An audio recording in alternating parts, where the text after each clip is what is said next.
Miyam Kurum Jari. Haukiba me humdagi landamasidan ngasi fawbada tangdo laita daba fibam amada laiduna lakle. Tangdo laita na laibaki mahutta masigi tayon nabada hena irangasi hena kangkhalapgi mawong ama miyam na su uba fangbiri. Hiram masigi matangda ELITETV na akanana sandokchaba Voice of the People miyam na minyang taduna lakpiri.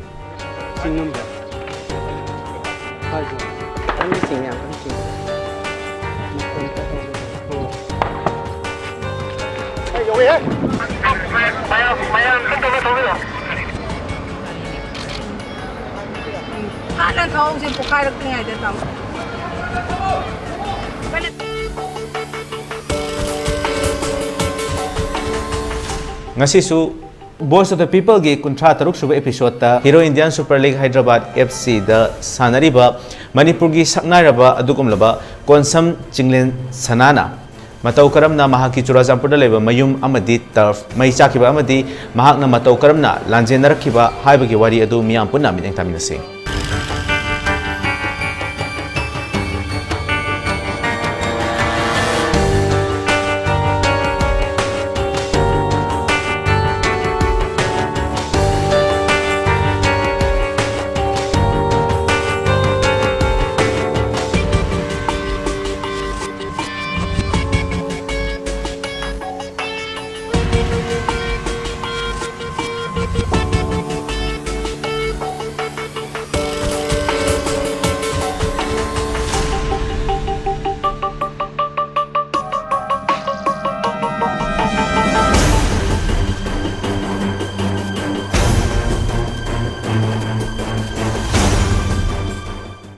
Ahamda yambagi minga laifam kana hai byo. Aigi ming consumption men sana laifam na kumujamba mete lekai Churchandpur. Ado yambe se haje se kai tawbiri ki hai bidum tanga thambi. A professional footballer waina Hyderabad FC ki Indian Super League ta sanajari amasung Indian national team da yaujari. Ado yamana mafam masida kawain tawdana hadi matau karamna lairakibanu hai bodo. Irang jina mayam na khang irang jina maram moidana maina Churchandpur da gi date 4 da century mama hoi ko idea ada maparam da lai date 3 da match na miss call me am le me ada da ina kai da roja no pakhat ma poe da phone tar kan da irang si tawe ko ena haina bi tai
Mấy thao bắt tụi cái nào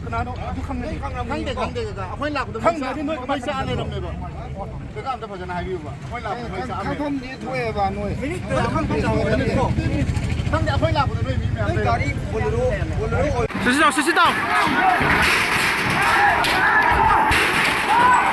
Why sit down Sit down!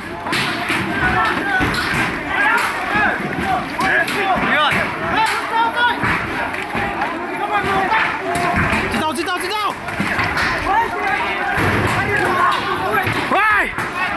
Cáp sit down, inu, cáp sit down.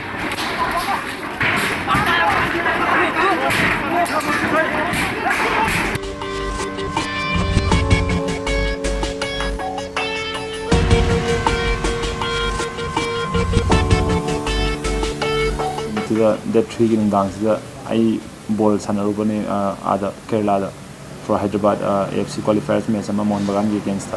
Missed call ꯃꯌꯥꯝ ꯑꯃ ꯂꯩꯔꯝꯃꯦ ꯑꯗ ꯀꯩꯒꯤꯅꯣ ꯈꯟꯕꯗ ꯈꯤꯇꯪ ꯍꯥꯏꯗꯤ ꯋꯥꯈꯟꯗꯣ ꯆꯔꯥꯡꯅꯕ ꯑꯣꯏ ꯍꯥꯏꯗꯤ ꯀꯩꯗꯧꯔꯖꯥꯠꯅꯣ ꯀꯩꯗꯧꯕ ꯌꯥꯎꯔꯖꯥꯠꯅꯣ ꯈꯜꯂꯦ ꯑꯗꯣ ꯑꯩꯅ ꯋꯥꯔꯤ ꯁꯥꯟꯅꯔꯀꯥꯟꯗ ꯏꯔꯥꯡ ꯁꯨꯃꯥꯏꯅ ꯇꯧꯔꯦ ꯈꯣꯠꯂꯦ ꯍꯥꯏ ꯅꯣꯡꯃꯩ ꯀꯥꯞꯄꯦ ꯃꯩ ꯊꯥꯏ ꯈꯣꯠꯂꯦ ꯍꯥꯏ ꯇꯥꯏ ꯑꯩꯁꯦ ꯇꯧꯐꯝ ꯆꯥꯐꯝ ꯈꯪꯗꯦ ꯍꯥꯏꯗꯤ ꯑꯩꯅ ꯂꯥꯞꯅ ꯂꯩꯕꯅꯤꯅ ꯑꯗꯣ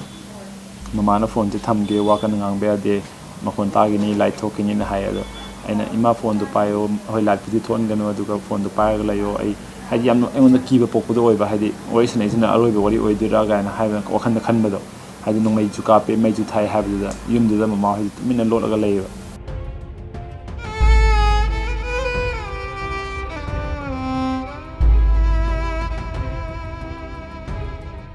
ꯑꯗꯨꯒ ꯅꯣꯡꯉꯥꯜꯂꯀꯥꯟꯗ ꯗꯦꯠ 4ꯒꯤ ꯅꯣꯡꯉꯥꯜꯂꯀꯥꯟꯗ ꯃꯣꯏꯁꯦ ꯑꯗꯨꯃꯥꯏꯅ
ꯃꯤ ꯄꯨꯊꯣꯛꯄ ꯍꯧꯈꯤ ꯑꯌꯨꯛꯇ ꯗꯦꯠ 4ꯒꯤ ꯑꯌꯨꯛꯇ ꯑꯗꯨ ꯃꯃꯥ ꯍꯣꯏ ꯌꯥꯎꯔꯛꯈꯤ ꯑꯃꯣꯏ ꯃꯣꯏꯔꯥꯡ ꯔꯤꯂꯤꯐ ꯀꯦꯝꯗ ꯂꯩꯔꯝꯃꯦ ꯃꯇꯝ ꯈꯔ ꯅꯨꯃꯤꯠ 2-3 ꯑꯗꯨꯒ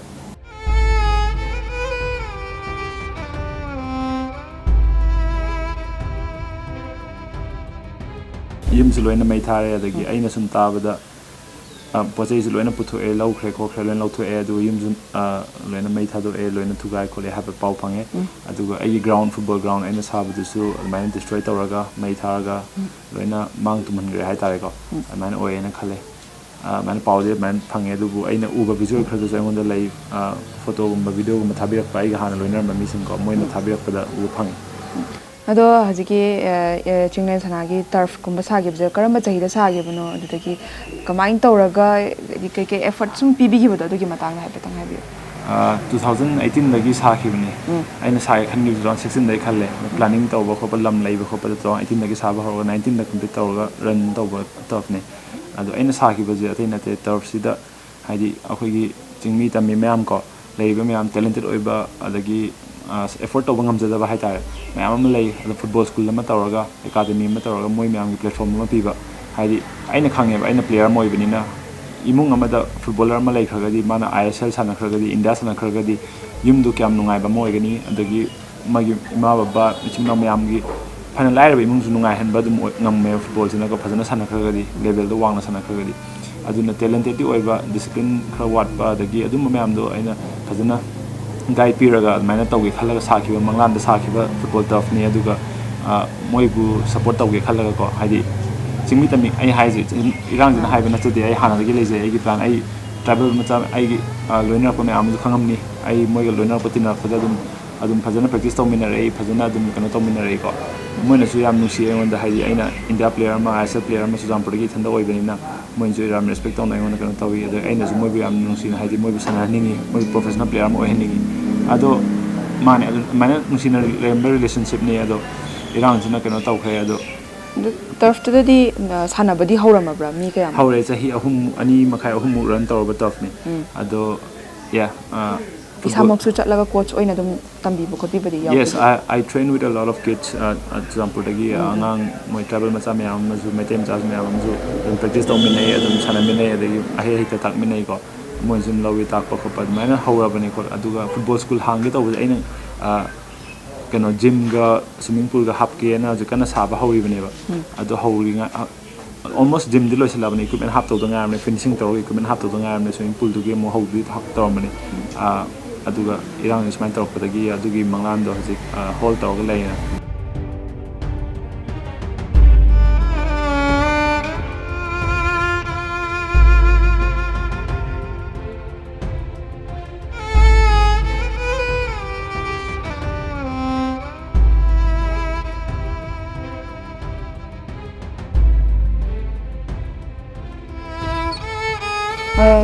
Chinglen Sanagi turf se saba matamdane kayamuk changige budget kumbase adugi nang thang yearly yam phajana change haidi hana lamje leire mo travel degi leibani lamje ko leira kanda maina dugi leiba matamde di kenta yena ba khona ba kaim legi da ba yena base leite amramdi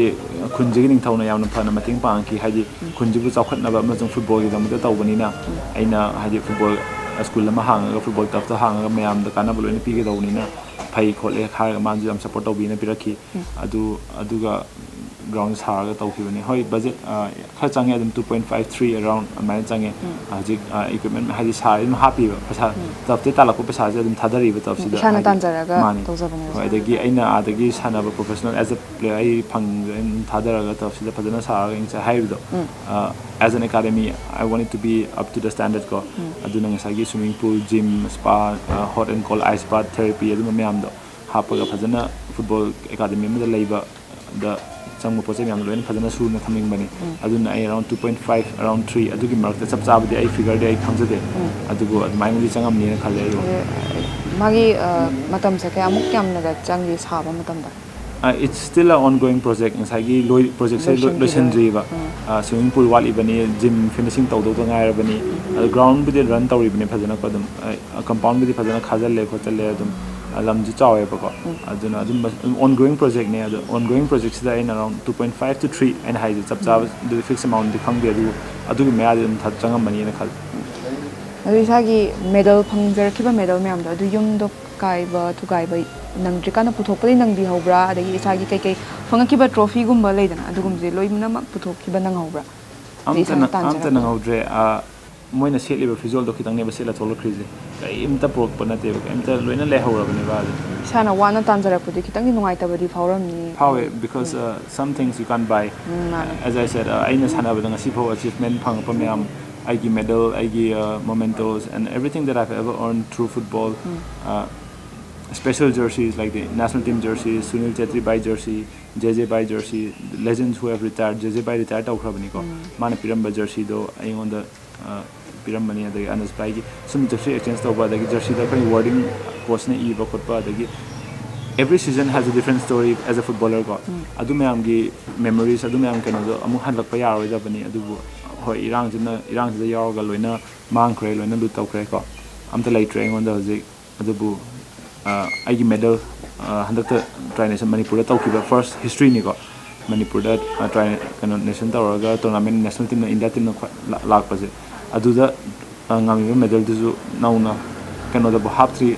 frame bo tawdri budem le hori ba kano medal ne ba almaina amma hadia pesana leiru ge habada phangoi da ba ko amma memories amma mang ta khre pu khre cha khre adu yeah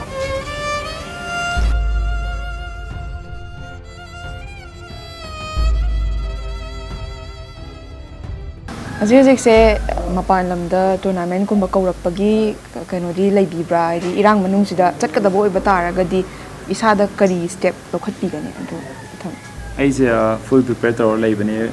akoi national team Indian team je azik tawkriba hero continental cup ka saf cup ka tournament jida akoi hana lagi information phange player ko kani ko kani habe je ko ado irang ji mamangi wani ado irang je thola matung dadi aina Costa aduga AFF ki general secretary Saji sir da hire pa hona re yang den smain to den ai family thado ga lak pasi phak tarni ngamaroi I mentally am disturbed boy at the moment my family needs me the most ko I di crisis in achoba mo ibani na yum mai cha ibani lepham leitri bani family ki ko aduna aina moi da man haijeru mutam da moine yamna welcoming oina yabire moina we you have all our support be with your family needs you, take care and keep in touch man cover on the hybrid yam na support dona and whenever you're ready let us know and hybrid ado ai sung ngai bani irang sina tap thaba malakadra irang sina phaba malakadra ima ba hoi mayam gi lepham phajana ma man tawng da kholong da sinba matam da sum khangdaba matam ju sum haujan gi da admain tawdana tournament se haukhre hauki matam da aina course dim haire ai handak ki tournament ma ai mentally am support bina in sang pada ai country gi if I come I have to serve for the country so I have to give my best ko aina mentally disturb oragadi aina best people ngam ragadi am ai yada chalubagi kana da bado aduna aina mana phajana haga ai chattabani ado hoi chattabagi nungai tabdi of course playing for your country is your highest honor. It's always a proud moment, you know, no matter how many matches you have played or how many matches you are going to play, every match is important. Ado I missed out with unfortunately I'm nungai tabdi phawe adubu at the moment my decision was all about my family because they need me the most at the moment. Aduna I moi da mota leitaba yadaba tawdaba yadaba mayam ama leibaduna responsibility duna I couldn't run away from it, so I adu face tawraga moi mayam leiminage na decide tawraga leibani. ꯑꯗꯣ ꯏꯁꯥ ꯆꯠꯍꯧꯗ꯭ꯔꯁꯨ ꯑꯇꯣꯞ ꯃꯣꯏ ꯍꯟꯗꯛ ꯁꯥꯟꯅꯈꯤꯕ ꯑꯗꯨꯝ ꯁꯥꯟꯅꯈꯤꯕ꯭ꯔꯥ ꯃꯣꯏꯁꯤꯗ? ꯃꯣꯏ ꯁꯥꯟꯅꯔꯤ ꯍꯧꯖꯤꯛ ꯕꯦꯡꯒ꯭ꯂꯣꯔꯗ ꯍꯧꯖꯤꯛ ꯁꯥꯐ ꯀꯞ ꯁꯥꯟꯅꯔꯤ, ꯍꯤꯔꯣ ꯀꯣꯟꯇꯤꯅꯦꯟꯇꯦꯜ ꯀꯞ ꯆꯦꯝꯄꯤꯌꯟ ꯑꯣꯏꯈ꯭ꯔꯦ, ꯌꯥꯝꯅ ꯐꯩ. ꯑꯗꯨ ꯑꯩꯒꯤ ꯇꯤꯝꯃꯦꯠ ꯃꯌꯥꯝꯗꯁꯨ ꯀꯪꯒ꯭ꯔꯦꯆꯨꯂꯦꯁꯟ ꯍꯥꯏꯅꯤꯡꯉꯤ. ꯑꯗꯨꯒ ꯁꯥꯐ ꯀꯞꯁꯨ ꯉꯝꯅꯤ ꯊꯥꯖꯩ. ꯃꯃꯥꯡ ꯆꯍꯤꯗꯁꯨ ꯑꯩꯈꯣꯏ ꯆꯦꯝꯄꯤꯌꯟ ꯑꯣꯏꯔꯛꯄꯅꯤ ꯃꯥꯜꯗꯤꯞꯁꯇ. ꯑꯩꯈꯣꯏ ꯆꯦꯝꯄꯤꯌꯟ ꯑꯣꯏꯔꯒ ꯑꯗꯨꯒꯤ ꯃꯦꯗꯜꯁꯨ ꯌꯨꯝꯗ ꯂꯩꯈꯤꯕꯅꯤ, ꯍꯧꯖꯤꯛꯄꯨꯗꯤ ꯂꯩꯇ꯭ꯔꯦ. ꯑꯗꯣ ꯍꯟꯗꯛꯁꯨ ꯉꯝꯅꯤꯅ ꯊꯥꯖꯩ, ꯉꯝꯕꯁꯨ ꯑꯣꯏꯁꯅꯨ. ꯍꯣꯏ ꯑꯗꯨ ꯇꯣꯔꯅꯥꯃꯦꯟ ꯍꯧꯖꯤꯛ ꯇꯧꯏ.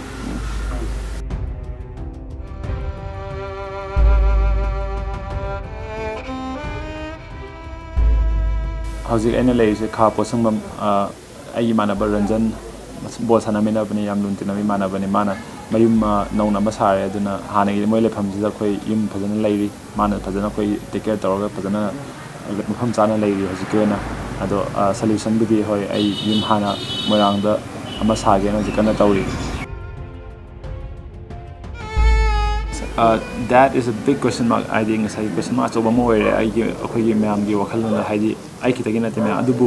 ꯆꯨꯔꯆꯥꯟꯄꯨꯔꯗ ꯄꯣꯛꯄ ꯆꯨꯔꯆꯥꯟꯄꯨꯔꯗ ꯆꯥꯎꯔꯛꯄ ꯑꯃ ꯑꯣꯏꯕꯅꯤꯅ ꯍꯟꯅꯤꯡꯕ ꯑꯗꯨꯝ ꯐꯥꯎꯏ. ꯑꯩꯒꯤ ꯌꯨꯝ ꯀꯥꯏꯗꯅꯣ ꯍꯥꯏꯕꯗꯨ ꯆꯨꯔꯆꯥꯟꯄꯨꯔꯅꯤ ꯍꯥꯏꯕꯗꯨ ꯑꯗꯨꯝ ꯐꯥꯎꯏ, ꯊꯃꯣꯏꯅꯨꯡꯗꯁꯨ ꯐꯥꯎꯏ, ꯋꯥꯈꯜꯗꯁꯨ ꯐꯥꯎꯏ, ꯍꯟꯒꯦꯅꯁꯨ ꯈꯜꯂꯤ. ꯑꯗꯨꯕꯨ ꯒꯣꯚꯔꯟꯃꯦꯟꯠꯅ ꯑꯩꯈꯣꯏꯒꯤ ꯁꯦꯐꯇꯤ ꯃꯦꯖꯔ ꯐꯖꯅ ꯂꯧꯕꯤꯔ ꯃꯇꯨꯡꯗ ꯁꯦꯐꯇꯤ ꯐꯖꯅ ꯑꯣꯏ. ꯃꯥꯏꯅꯣꯔꯤꯇꯤ ꯍꯥꯏꯗꯤ ꯑꯩꯈꯣꯏꯅ ꯑꯥꯗ ꯃꯥꯏꯅꯣꯔꯤꯇꯤ ꯑꯣꯏꯅ ꯂꯩꯕꯅꯤ나 ꯃꯥꯏꯅꯣꯔꯤꯇꯤ ꯑꯩꯈꯣꯏ ꯃꯌꯥꯝꯒꯤꯗꯃꯛꯇ ꯁ꯭ꯄꯦꯁꯦꯜ ꯐꯣꯔꯁ ꯑꯁꯤꯁꯤ ꯂꯩ, ꯑꯁꯤꯁꯤꯅ ꯉꯥꯛꯀꯅꯤ ꯈꯣꯠꯀꯅꯤ. ꯑꯗꯒꯤ ꯍꯥꯟꯅꯒꯤ ꯏꯆꯤꯜ ꯏꯅꯥꯎ ꯃꯌꯥꯝ ꯇ꯭ꯔꯥꯏꯕꯦꯜ ꯏꯆꯤꯜ ꯏꯅꯥꯎ ꯃꯌꯥꯝꯅꯁꯨ ꯑꯩꯈꯣꯏꯗ ꯀꯩꯝꯇ ꯄ꯭ꯔꯣꯕ꯭ꯂꯦꯝ ꯂꯩꯔꯣꯏ ꯈꯣꯠꯂꯣꯏ ꯍꯥꯏꯕ. ꯑꯗꯒꯤ ꯚꯥꯏꯁ ꯚꯔꯁꯥ ꯃꯣꯏꯒꯤꯁꯨ ꯃꯣꯏꯁꯨ ꯏꯝꯐꯥꯜꯗ ꯂꯩꯕ ꯃꯇꯝꯗ ꯅꯨꯡꯉꯥꯏꯅ ꯏꯪ ꯆꯤꯛꯅ ꯍꯥꯟꯅ ꯍꯤꯡꯕ ꯉꯝꯅꯤ ꯍꯥꯏꯔꯒꯗꯤ ꯍꯟꯖꯅꯤꯡꯉꯤ ꯂꯩꯅꯤꯡꯉꯤ. ꯑꯗꯨꯕꯨ ꯂꯥꯏꯐ ꯊ꯭ꯔꯦꯠ ꯑꯣꯏꯔꯒ ꯈꯤꯇꯪ ꯅꯨꯡꯉꯥꯏꯅꯔꯣꯏꯗꯕ ꯀꯝꯃ꯭ꯌꯨꯅꯦꯜ ꯑꯗꯨꯝ ꯑꯣꯏꯒꯗꯧꯕ ꯑꯣꯏꯔꯒꯗꯤ of course you have to have other plan.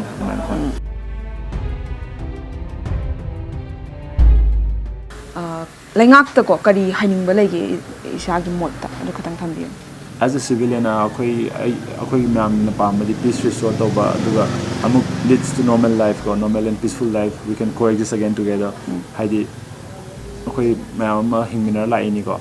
ꯑꯗꯨ ꯏꯔꯥꯡꯁꯤꯅ ꯃꯔꯝ ꯑꯣꯏꯔꯒ ꯁꯨꯃꯥꯏꯅ ꯂꯩꯕꯁꯦ ꯍꯥꯏꯗꯤ lot of people are suffering and which is very sad to see. ꯑꯗꯣ solution ꯑꯃ ꯄꯨꯕꯤꯔꯛꯑꯒ ꯑꯃꯨꯛ peaceful ꯑꯣꯏꯅ ꯑꯃꯨꯛ ꯃꯌꯥꯝ normal life ꯍꯤꯡꯕ ꯉꯝꯕꯀꯣ. ꯑꯩꯈꯣꯏ ꯃꯩꯇꯩ ꯑꯣꯏꯁꯅꯨ, ꯇ꯭ꯔꯥꯏꯕꯦꯜ ꯏꯆꯤꯟ ꯏꯅꯥꯎ ꯑꯣꯏꯁꯅꯨ, ꯃꯌꯥꯝ ꯄꯨꯝꯅꯃꯛ ꯑꯃꯨꯛ ꯄꯨꯂꯞ ꯍꯤꯡꯃꯤꯟꯅꯕ, ꯅꯨꯡꯉꯥꯏꯅ ꯍꯤꯡꯃꯤꯟꯅꯕ, ꯅꯨꯡꯁꯤ ꯆꯥꯟꯅꯅ ꯍꯤꯡꯃꯤꯟꯅꯕꯀꯣ. ꯏꯔꯥꯡꯁꯤꯅ ꯀꯩꯅꯣ ꯁꯣꯜꯚ ꯑꯣꯏꯔ ꯃꯇꯨꯡꯗ ꯁꯣꯜꯚ ꯇꯧꯕꯤꯅꯕ ꯒꯣꯔꯃꯦꯟꯗ ꯑꯗꯨꯃꯥꯏꯅ ꯍꯥꯏꯖꯅꯤꯡꯉꯤ. ꯊꯥꯒꯠꯆꯔꯤ, ꯌꯥꯝ ꯅꯨꯡꯉꯥꯏꯖꯔꯦ ꯆꯤꯡꯂꯦꯟ ꯁꯅꯥ ꯉꯁꯤ ꯆꯤꯡꯂꯦꯟ ꯁꯅꯥꯒꯤ ꯆꯤꯜꯂꯕ ꯇꯥꯟꯖꯥ ꯀꯌꯥ ꯀꯥꯏꯊꯣꯛꯄꯤꯗꯨꯅ ELITETVꯒ ꯎꯅꯗꯨꯅ ꯋꯥꯔꯤ ꯋꯥꯇꯥꯏ ꯁꯥꯟꯅꯕꯒꯤ ꯇꯥꯟꯖꯥ ꯑꯃ ꯐꯪꯖꯕꯁꯤ ꯆꯤꯡꯂꯦꯟ ꯁꯅꯥꯅ ꯇꯧꯔꯨꯕ ꯊꯕꯛ ꯈꯨꯗꯤꯡꯃꯛꯇꯁꯨ ꯃꯥꯏ ꯄꯥꯛꯄ ꯑꯣꯏꯕꯤꯌꯨ. ꯑꯗꯨꯒ ꯑꯩꯈꯣꯏꯒꯤ ELITETVꯒꯤ ꯃꯥꯏꯀꯩꯗꯒꯤꯁꯨ ꯕꯦꯁ ꯋꯤꯁꯦꯁ ꯄꯤꯖꯔꯤ. Thank you so much.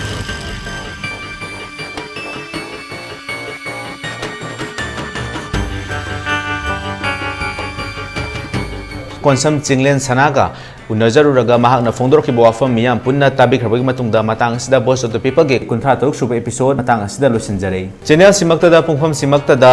ꯀꯅꯥꯅ ꯀꯔꯤ ꯍꯥꯏꯔꯤ ꯍꯥꯏꯕꯗꯨ ꯃꯊꯪꯒꯤ ꯑꯦꯄꯤꯁꯣꯗ ꯃꯤꯌꯥꯝ ꯄꯨꯟꯅ ꯃꯤꯠꯌꯦꯡ ꯇꯥꯃꯤꯟꯅꯁꯤ. ꯉꯁꯤꯒꯤ ꯑꯣꯏꯅꯗꯤ ꯀꯥꯏꯔꯅꯕꯒꯤ ꯌꯥꯊꯪ ꯑꯗꯨ ꯅꯤꯖꯔꯤ.